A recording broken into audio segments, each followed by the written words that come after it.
Si Benedict ay personal na nagtapat. Dinalaw siya nito sa bahay nila.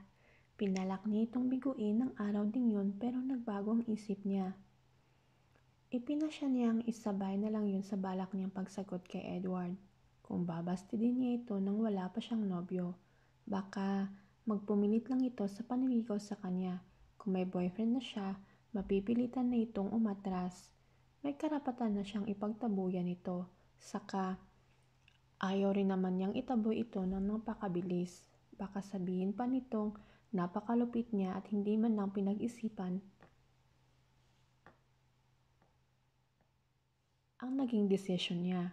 Baka akusahan pa siya nito na nasobra siyang bilib sa sarili. Pero may nangyari bago pa nasagot ni Maring si Edward. She saw another sign.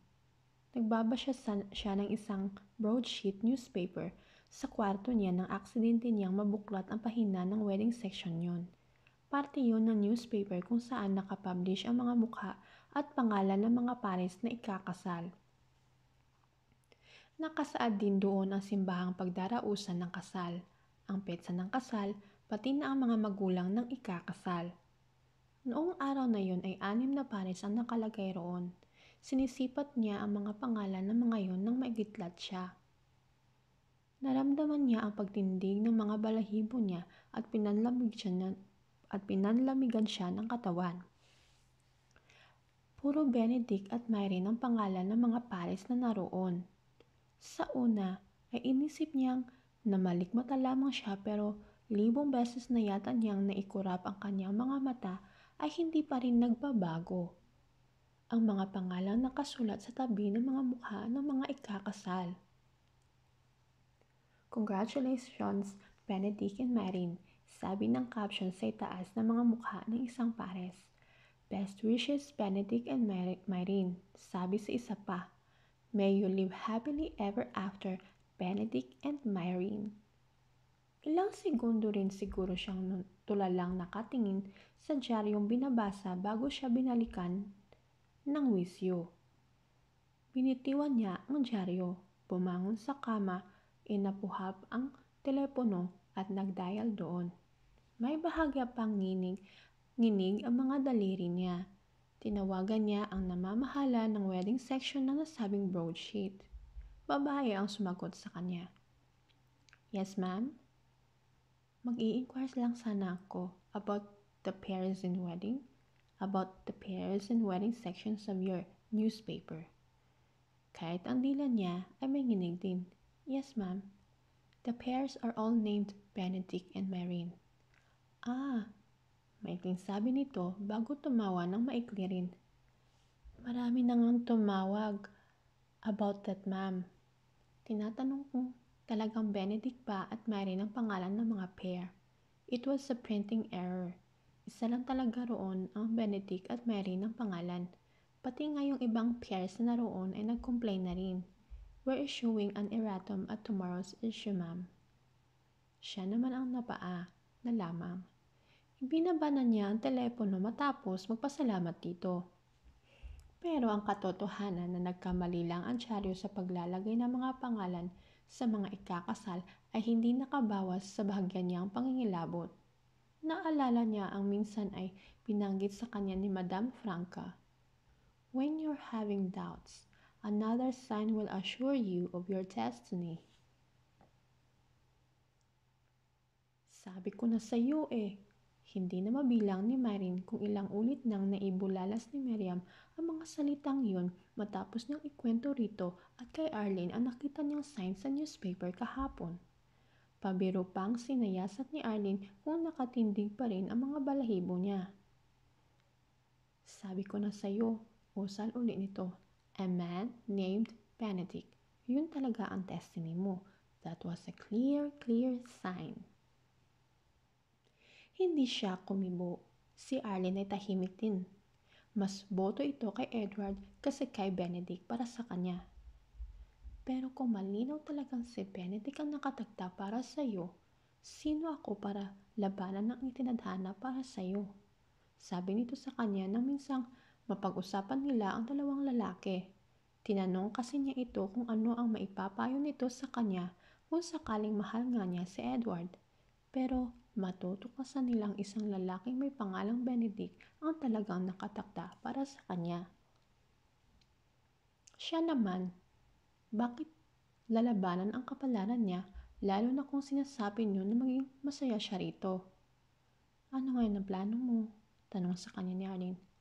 Kung ako ang tatanungin mo, gaya nga ng sabi ni Miriam, malinaw na senyalis yung nakita mo sa newspaper. Kailangang i-pursue mo kung ano ang nakatadhana para sa'yo. Kausapin kulit natin si Madam Franca, payo ni Miriam.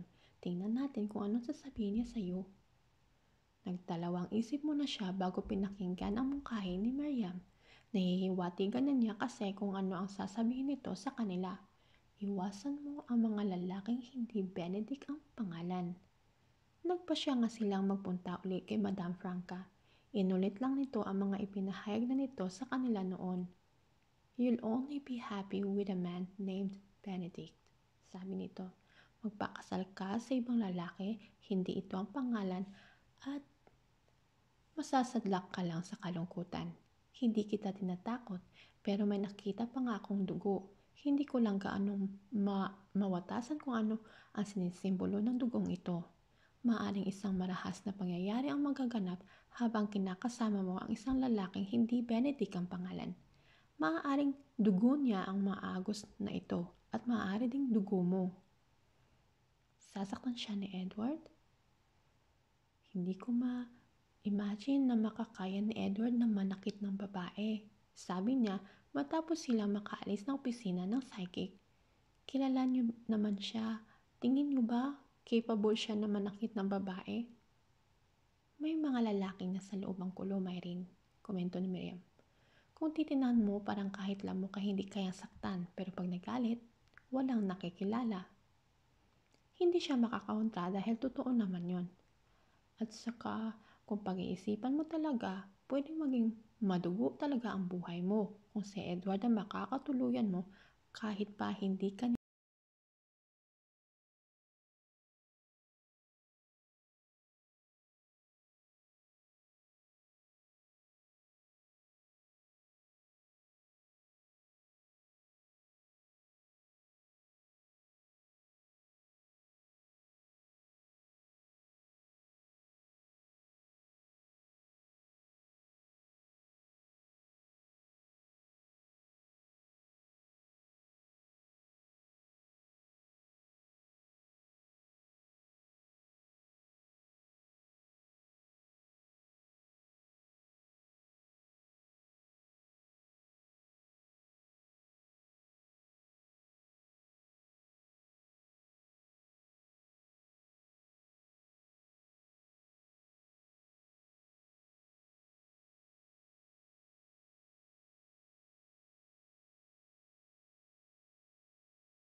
nito.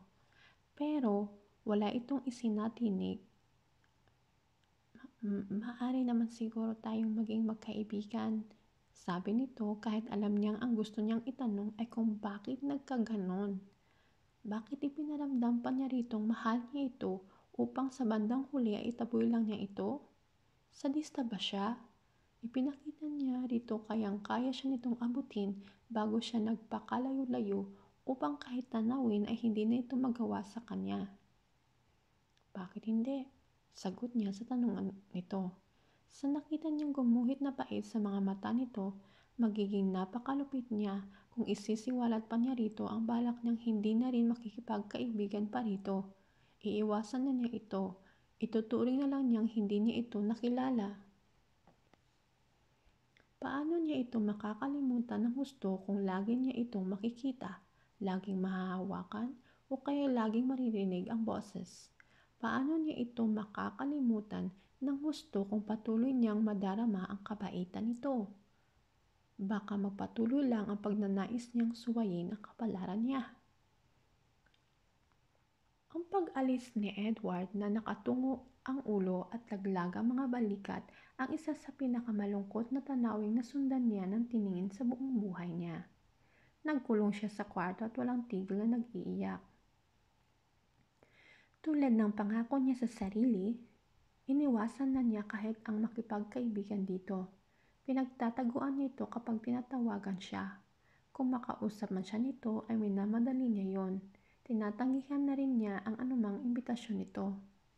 Nang marahil, mahalata nito ang panlalamig niya, ito na rin ang nagkusang umiwas.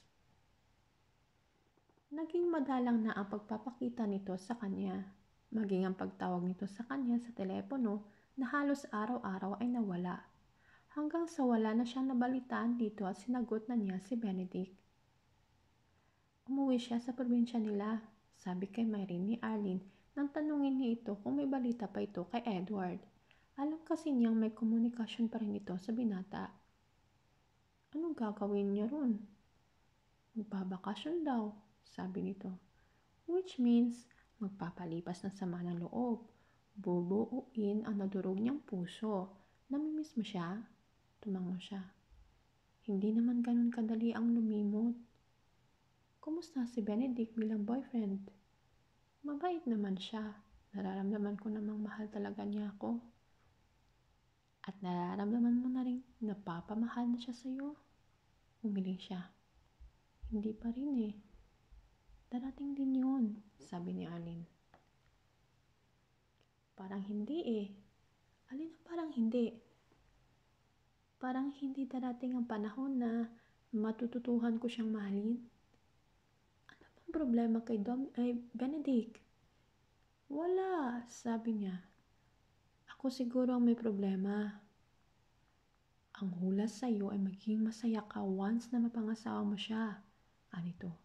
Paano mangyayari yun kung hindi mo siya matututuhang mahalin?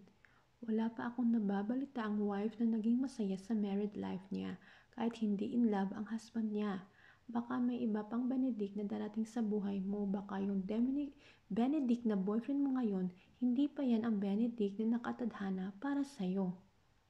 Hinawakan nito ang noo nito. Hay, hindi ko alam na malaking sakit din pala ng ulo yung destiny na yan. Ako? Sabi niyang pinipilit ngumiti. Matagal nang sumasakit ang ulo ko. Si Miriam lang yata ang di sumasakit ang ulo. Anito? Happy nga sa inyo ni Benedict yun. Feeling niya isa-isa siya sa mga architect ng relasyon nyo. Siya ang nagdala sa iyo kay Madam Franca at siya ang tulay sa iyo ni Benedict. Inuudyukan na nga ako nun eh. Anya, yayayain ko na raw pakasal si Benedict. Tumawa ito. Anong sabi mo? Maghintay lang siya. May hintayin ba siya? Sa ngayon, wala pa. Ewan ko sa mga darating na panahon. Mga larawan pa rin ni Myrene ang sa website ni Edward na muli niya iyong bisitahin. May iba pa kayang bumibisita rito? Tanong niya sa sarili. Hindi kaya nagsawa na sa mukha niya mga taong nag-aabalang silipin ang laman ng website ni Edward? Wala namang kakatwa sa mukha niya. Matatagalan pa siguro bago mawala ang mga litrato niya roon. Marami pang kuha sa kanya si Edward na hindi pa niya natutunghayan doon. Wala kasing palyang kinukunan siya nito noong hindi pa sila nag-iiwasan. Madalas pang ang kulang ang isang rolyo ng film sa isang araw. Hindi ito nagsasawa sa mukha niya. Hindi lang sa website nito nakatambak ang mga litrato niya. Puno rin ng larawan niya ang kwarto nito nang minsang dalhin siya nito sa bahay nito. May mga poster size pa at ang iba ay naka-frame pa. Daig pa niya ang isang sikat na celebrity para kay Edward. Hindi nito sinasabi pero malamang na ang mukha rin niya ang laging laman ng mga panaginip nito. Naramdaman na lamang niyang nangingilid ang mga luha niya habang tinitingnan ang mga larawan niya. Tinulungan siya nitong makabuo ng desisyon. Hindi nagtagal, tinapos na niya ang relasyon nila ni Benedict. It lasted 5 months, 2 weeks, and 3 days.